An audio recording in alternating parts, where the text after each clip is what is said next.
Qoraqalpog'istonda kamdan-kam uchraydigan tabiat hodisasi kuzatildi.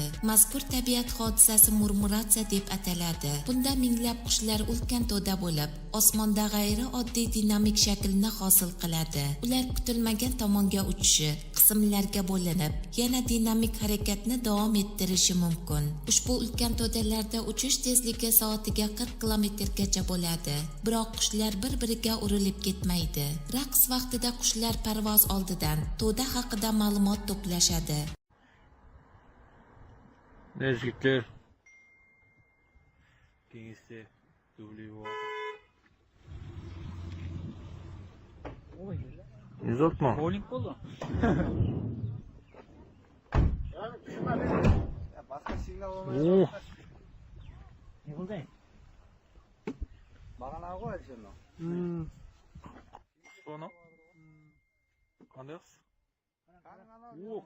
Afg'oniston shimshikman yo'liga. Şimdi bayram kengesi apışıda mı? Uğur жылан. Qara, boshqa qara. Kobra ya? Yig'mas.